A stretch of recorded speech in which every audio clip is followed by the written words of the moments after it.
Hola, ¿cómo están? Bienvenidos nuevamente al podcast del profesor Ángel Rosa sobre actualidad puertorriqueña. No quiero que se me olvide, como pasó en un episodio anterior, de agradecerles a todos que siguen uniéndose a este canal y que siguen viendo nuestros vídeos y comentándolos, y que a pesar de que han aparecido otros podcasts y otros analistas que hacen esto mismo, digo, muy bien, ¿ah?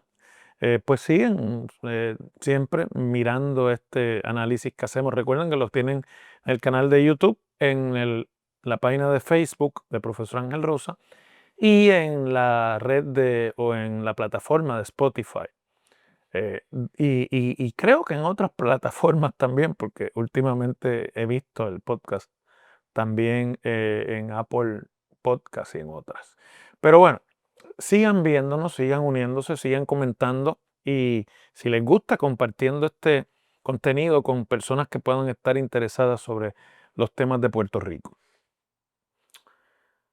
Hay una organización que saltó a la palestra hará cuestión de un poco más de un mes y que recuerdo que lo discutimos en este podcast. De hecho, es uno de los episodios que más gente ha visto.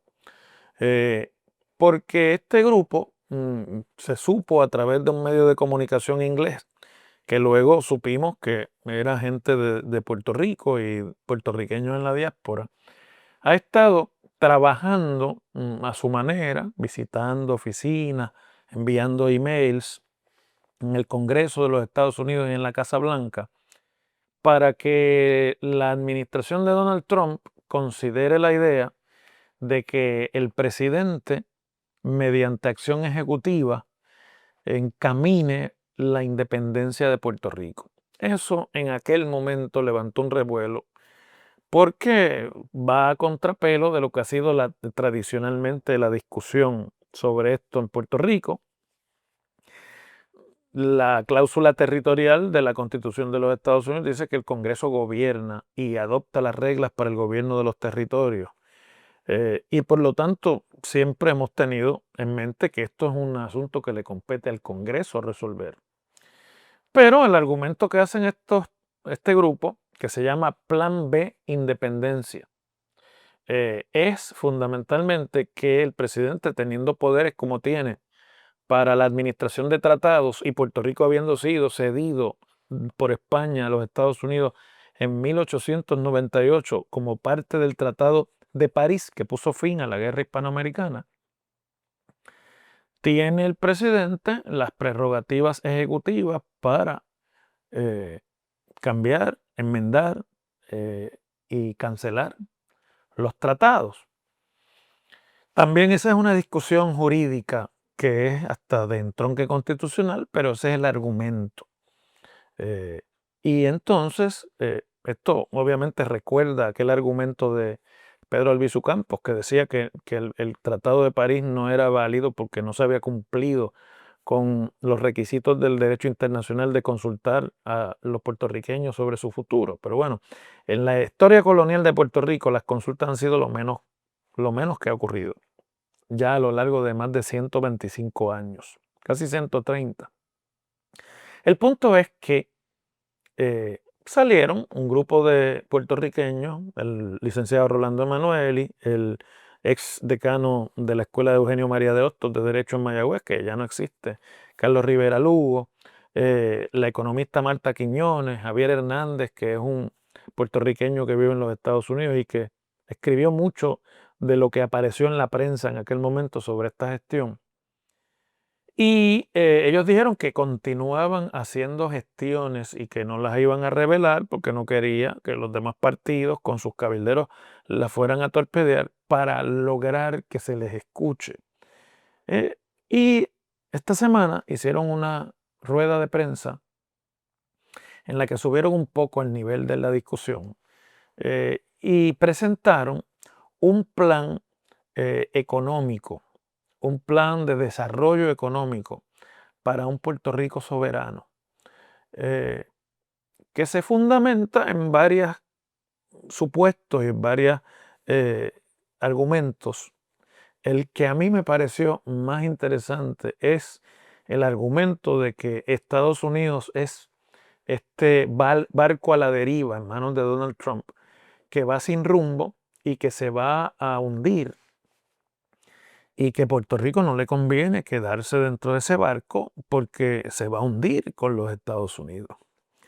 Y que por lo tanto la solución es independizarse para procurar desde Puerto Rico nuestro propio bienestar y nuestro propio desarrollo económico.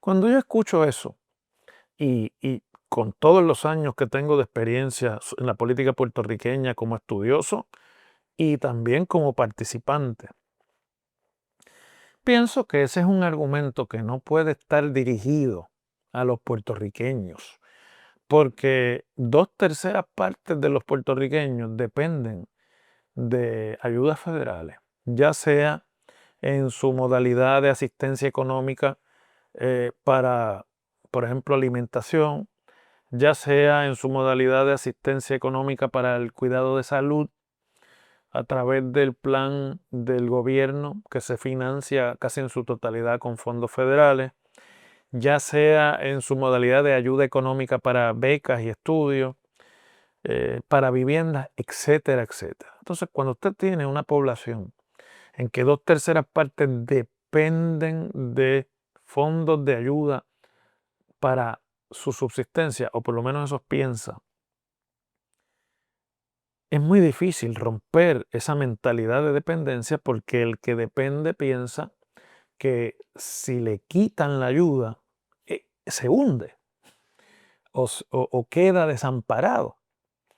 Eh, y sea o no sea cierto, la realidad es que, en mi opinión, mientras las ayudas y las transferencias y los fondos federales no se interrumpan dramáticamente para esas que son transferencias a los individuos o para programas sociales,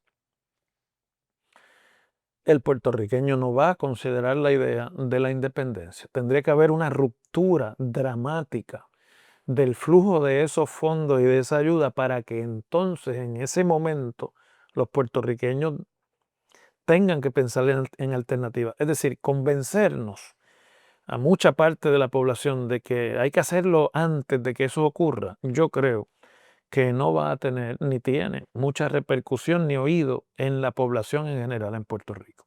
Entonces, si no es por ahí que va la cosa, ¿cuál puede ser la otra explicación? La encontré en muchos de los detalles que dan. Porque ellos hablan, por ejemplo, de reformar el sistema de income tax, de establecer un IVA en vez de un IVO, o sea, un impuesto de valor añadido en vez de un impuesto de venta y uso, que es otro tipo de teoría de captación para producir, ¿verdad? La riqueza que el Estado necesita para administrar los programas de públicos. Pero todos sabemos que los gobiernos de Puerto Rico, mm, mientras puedan, van a evitar cualquier tipo de reforma. Y la Junta de Control Fiscal no ha estado en la página de obligar las reformas. Por eso han tomado tanto tiempo.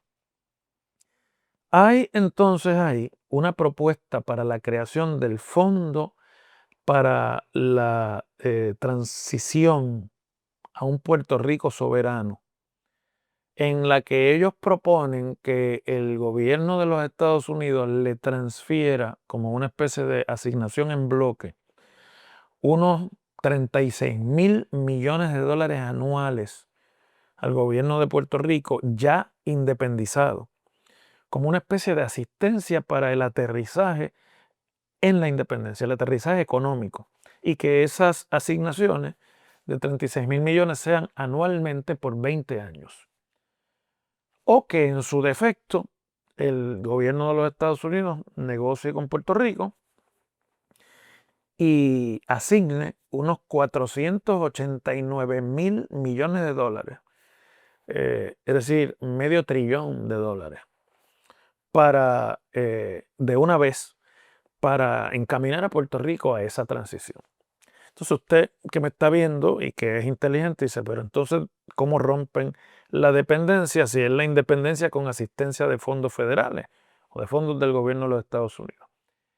plantean ellos en su análisis económico que esa opción sería y provocaría un ahorro anual de 231 millones de dólares para el contribuyente o para el fisco federal en el gasto en Puerto Rico. Después que usted descuenta y suma y resta todo lo que recibimos versus todo lo que sale de Puerto Rico en términos de impuestos y otras cosas, y compras, etcétera, sobrarían, según el análisis de ellos, 231 millones de dólares anuales que el contribuyente, el fisco estadounidense, se ahorraría. Y ahí me hizo clic.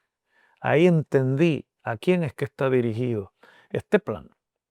Este plan está dirigido a los americanos, no a los ciudadanos estadounidenses, sino al estadounidense anglosajón, que es el electorado fundamental del Make America Great Again de Donald Trump, y a los políticos que siguen esa línea en los Estados Unidos.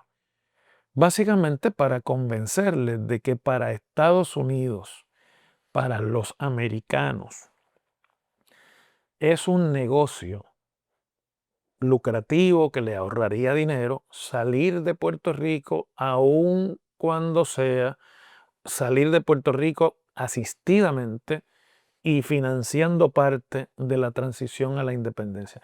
Que aún así el negocio sería bueno para los Estados Unidos porque le ahorraría dinero y finalmente habría un plan para cortar eventualmente ese gasto permanentemente. Es decir, ese plan y este movimiento, el oído que quieren capturar es el oído de los poderes que son en Washington, Congreso y otros. Y quién sabe que con el ambiente que impera en los Estados Unidos, a fuerza de repetirlo, puedan conseguir algunos adeptos en Washington. Seguimos mañana.